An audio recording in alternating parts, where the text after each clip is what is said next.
Shalom, Bapak Ibu dan Saudara yang terkasih dalam Tuhan. Pembacaan firman Tuhan pada pagi hari ini terambil dari Kejadian pasal 26. Kita melihat bahwa Ishak dalam hidupnya, walaupun ada tantangan pergumulan yang dihadapi, oleh karena penyertaan Tuhan dalam hidupnya, dia berhasil ya. Dan kita mau melihat bagaimana dia diberkati oleh Tuhan dan apa yang menyebabkan dia diberkati oleh Tuhan. Mari kita lihat di dalam Kejadian 26 ayat 12 dan 13. 12, 13 dan 14 kita mau baca bersama-sama ya. Kejadian 26 ayat 12, 13 dan 14. Firman Tuhan berbunyi demikian, 1, 2, 3. Maka menaburlah Ishak di tanah itu, dan dalam tahun itu juga ia mendapat hasil 100 kali lipat, sebab ia diberkati Tuhan. Dan orang itu menjadi kaya, bahkan kian lama kian kaya, sehingga ia menjadi sangat kaya. Ia mempunyai kumpulan kambing domba dan lembu sapi, serta banyak anak buah, sehingga orang Filistin itu cemburu kepadanya. Amin. Dia diberkati Tuhan. Ishak diberkati Tuhan. Kita lihat tadi dia menabur, dia bekerja, dia mengelola tanah itu, dia rajin ya, dia kerjakan. Dan firman Tuhan berkata bahwa dia mendapatkan hasil 100 kali lipat sebab ia diberkati Tuhan. Ya, orang itu menjadi kaya ya, bahkan kian lama kian kaya, sehingga ia menjadi sangat kaya. Luar biasa ya. Dia kaya, kian kaya atau semakin kaya dan sangat kaya. Wow, siapa di antara kita yang tidak mau kaya? Ya, yang tidak mau diberkati Tuhan. Tentu kita semua mau diberkati Tuhan, rindu kita diberkati dari segi kekayaan harta jasmani, kita juga mau, dan itu tidak ada masalah. Kalau kita akhirnya oleh karena diberkati Tuhan jadi kaya, semakin kaya dan sangat kaya, nggak ada masalah ya, itu baik. Dan itu rancangan Tuhan juga dalam hidup kita, sejauh kekayaan itu tidak mencuri kemuliaan Allah, sejauh kekayaan itu tidak membuat kita jauh dari Tuhan. Jika kekayaan kita gunakan untuk kemuliaan Tuhan ya, untuk memberkati banyak orang, wah tentu itu sesuai dengan kehendak Allah ya. Jadi tidak ada masalah untuk jadi kaya ya. Mari kita punya impian untuk menjadi kaya, sangat kaya, atau semakin kaya, kita terus kaya ya. Nah, ini akan banyak orang-orang yang diberkati melalui hidup kita, melalui kekayaan kita tentunya ya. Tetapi memang ada orang karena diberkati Tuhan malah lupa kepada Tuhan, itu menjadi satu godaan. Nah, mari kita melihat apa rahasia diberkati Tuhan sehingga Ishak semakin kaya. Dan ini juga bagi kita, apa rahasia kita diberkati oleh Tuhan. Ya, di ayat 2 firman Tuhan berkata begini, lalu Tuhan menampakkan diri kepadanya serta berfirman, jangan pergi ke Mesir, diamlah di negeri yang akan kukatakan kepadamu. Jadi dia tahu di mana dia berada sesuai dengan firman Allah. Jadi taat kepada firman, janganlah ke Mesir. Ya, kira-kira begini Bapak Ibu, kita perlu tahu di mana Tuhan tempatkan kita untuk menikmati berkat-berkat yang Tuhan sediakan. Ya, ada orang yang sulit sekali mengalami berkat-berkat Tuhan karena dia tidak betah di satu tempat. Dia berpikir mungkin saya akan diberkati di sana, mungkin saya akan diberkati di sana, mungkin saya akan diberkati di sana, mungkin saya akan berhasil di kota A, mungkin saya akan berhasil di kota B. Jadi tidak jelas. Nah, di sini kita melihat di mana Ishak ditempatkan oleh Tuhan, itu sangat penting ya. Nah, lalu Tuhan menampakkan diri kepadanya serta berfirman, jangan pergi ke Mesir, diamlah di negeri yang akan kukatakan kepadamu. Jadi di negeri di mana Tuhan ya menetapkan Ishak, tentu Tuhan bertanggung jawab di situ. Tentu Tuhan akan memberkati tempat itu. Jadi kehadiran orang percaya dan ketaatan orang percaya di satu tempat itu akan berdampak positif bagi tempat itu. Ya, jadi kehadiran kita, karena kita diberkati, maka lingkungan pun akan diberkati. Ya, memang kita lihat Ishak sebagai orang asing, pendatang di negeri itu, tetapi Tuhan yang meminta dia ke sana, Tuhan yang menetapkan dia di sana. Ayat 3, tinggallah di negeri ini sebagai orang asing, maka aku akan menyertai engkau dan memberkati engkau, sebab kepadamulah dan kepada keturunanmu akan kuberikan seluruh negeri ini, dan aku akan menepati sumpah yang telah kuikrarkan kepada Abraham ayahmu. Ya, jadi tempat ditentukan oleh Tuhan. Dan yang kedua, kalau kita lihat ada penyertaan Tuhan. Tinggallah di negeri ini sebagai orang asing, maka aku akan menyertai engkau. Nah, jadi yang kedua, kita harus yakin akan penyertaan Tuhan. Ya, kalau Tuhan menyertai kita, tentulah kita diberkati oleh Dia, tentulah kita dipelihara olehnya. Jadi penting siapa yang menyertai kita. Ya, kita harus tahu bahwa yang menyertai kita haruslah Allah yang berkuasa, Allah yang hidup. Ya, jadi kita mengandalkan Dia, karena Dia menyertai kita, kita andalkan, kita berserah kepadanya. Ini menarik, kalau kita belajar tentang penyertaan Tuhan, wah luar biasa, dahsyat. Tuhan menyertai. Jadi tidak hanya sebatas slogan ya. Kadang-kadang bisa kita terjebak ayat slogan saya, Tuhan menyertai. Kira-kira begini, saya melakukan satu perjalanan, katakan mengendarai kendaraan ya. Jalan itu belum pernah saya lalui ya. Tempat yang akan saya tuju belum saya paham secara betul. Ada berita-berita, wah itu menakutkan daerah itu, ada banyak begal, seram, macam-macam ya. Kemudian saya mengendarai kendaraan melaluinya.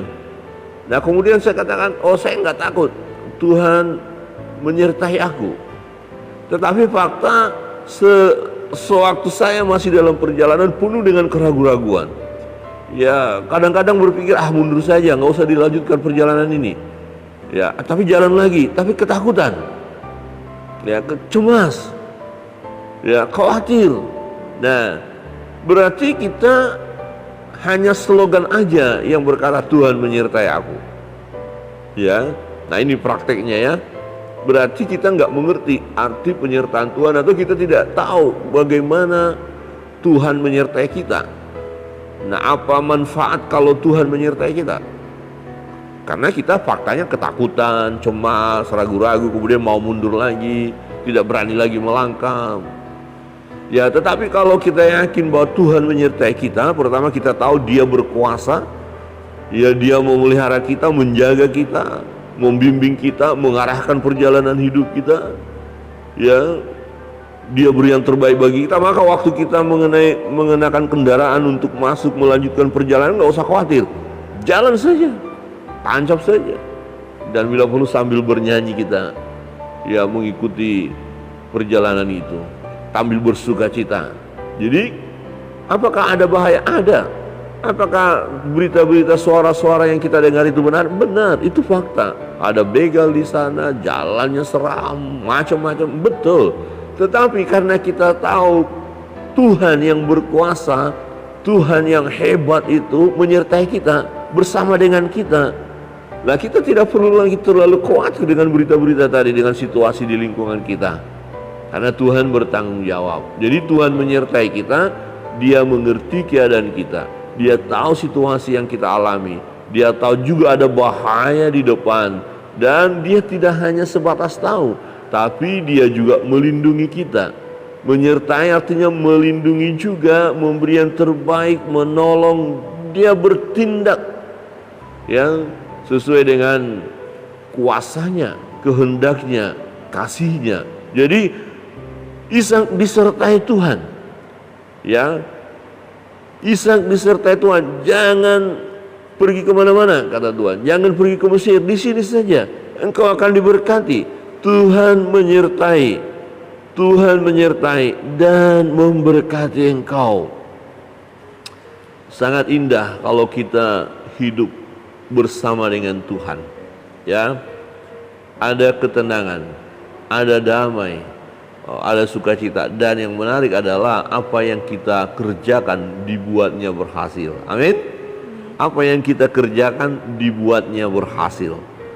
Nah, Ishak menanam, mengelola tanah itu, dan hasilnya apa? Wah, diberkati Tuhan 100 kali lipat hasilnya. Wow, dia kaya, kian kaya, atau semakin kaya itu maksudnya, dan sangat kaya. Wow, perjalanan hidup kita di mana Tuhan menyertai kita, ya, Dia akan memberikan berkat-berkat jasmani juga untuk kita, untuk kemudian kita dapat menjadi berkat bagi banyak orang.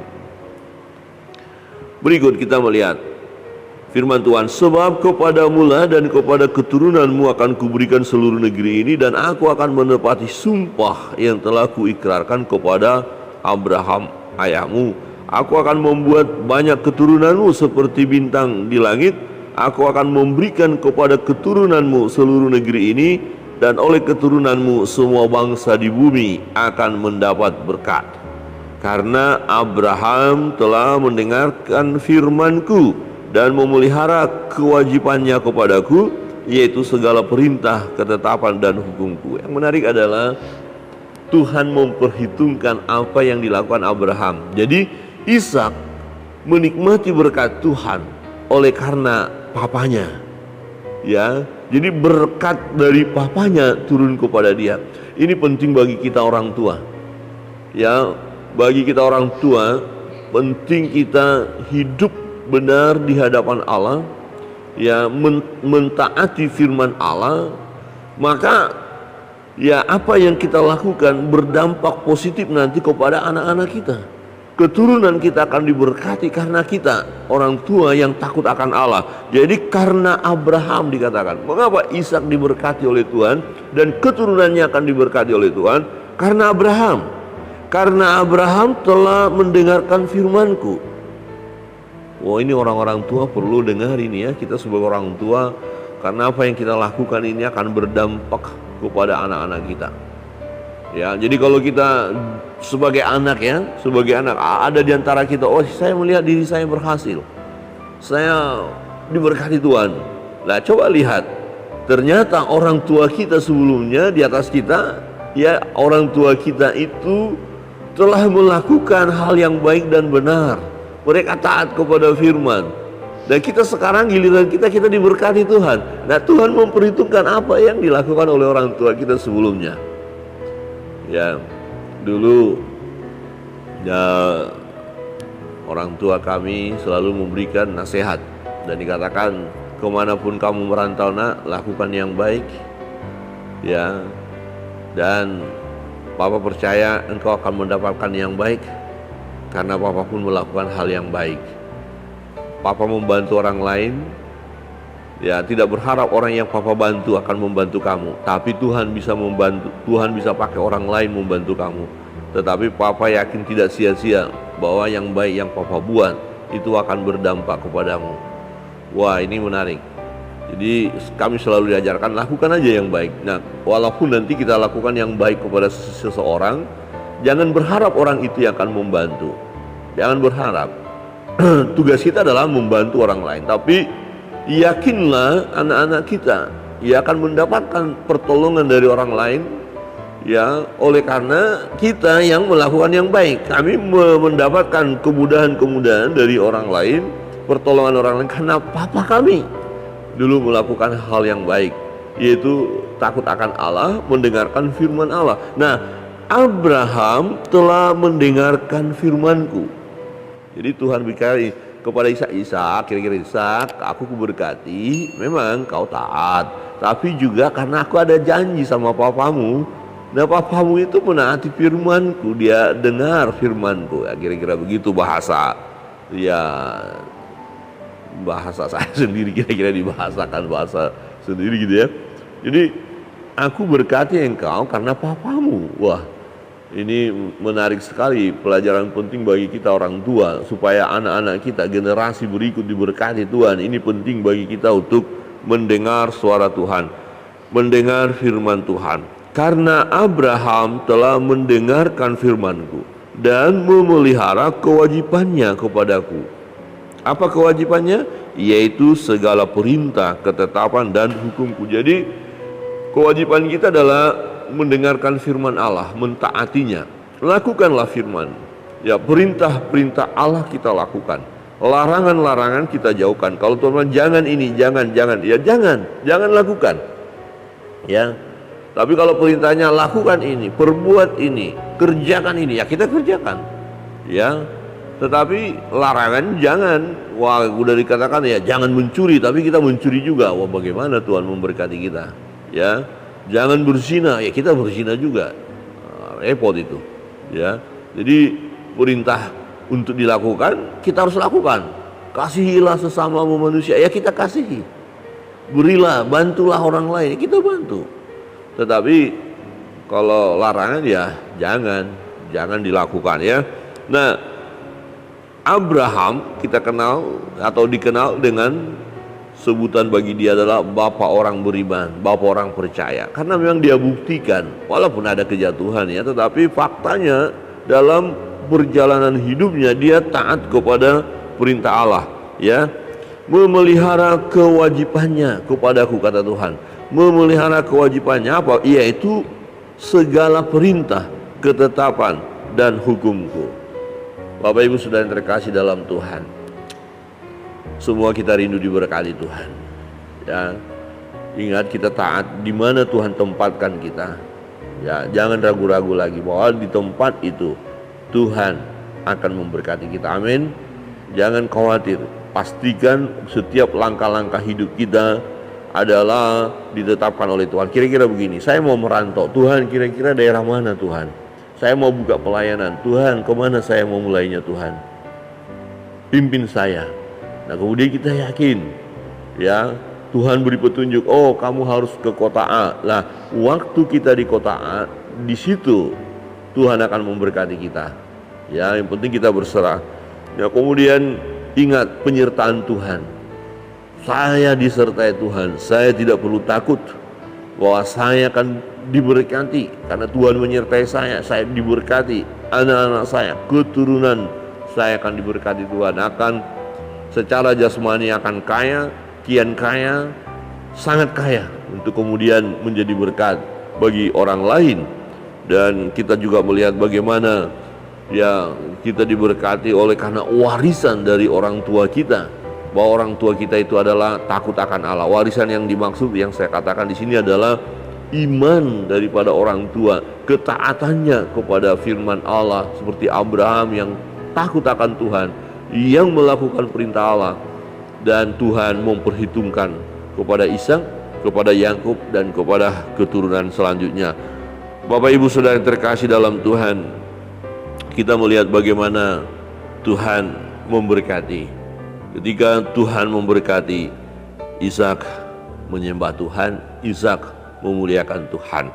Di ayat 24, lalu pada malam itu Tuhan menampakkan diri kepadanya serta berfirman, Akulah Allah ayahmu Abraham, janganlah takut, sebab aku menyertai engkau, aku akan memberkati engkau dan membuat banyak keturunanmu karena Abraham hambaku. Sesudah itu Ishak mendirikan mezbah di situ dan memanggil nama Tuhan. Ia memasang kemahnya di situ, lalu hamba-hambanya menggali sumur di situ. Sesudah itu Ishak mendirikan mezbah di situ dan memanggil nama Tuhan. Kita diberkati Tuhan, jangan lupa menyembah Tuhan, bersyukur. Dalam setiap perjalanan hidup kita, sesungguhnya Tuhan memberkati kita karena Dia menyertai kita. Dan artinya dalam setiap hidup kita, kita memang harus menyembah Dia. Adakan mezbah dalam pribadi kita, adakan mezbah dalam rumah tangga kita. Mezbah, dirikan mezbah, yaitu penyembahan kita kepada Tuhan. Amin. Kita yang menyembah Tuhan, kita adalah orang-orang yang diberkati oleh Tuhan.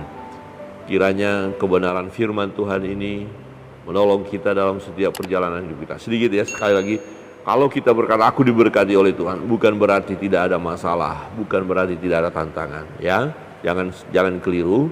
Tetapi di dalam segenap perjalanan hidup ini, ya, berkat-berkat Tuhan akan terus mengalir, dan tantangan pergumulan itu mampu kita hadapi karena Tuhan, bukan karena kekuatan kita. Kita terus bersandar hanya kepada Dia. Kita akan masuk dalam doa-doa kita. Apapun yang menjadi beban pergumulan kita, mari datang kepada Tuhan, serahkan kepada Tuhan segala beban pergumulan kita. Kita masuk dalam doa-doa kita nyanyikan satu pujian.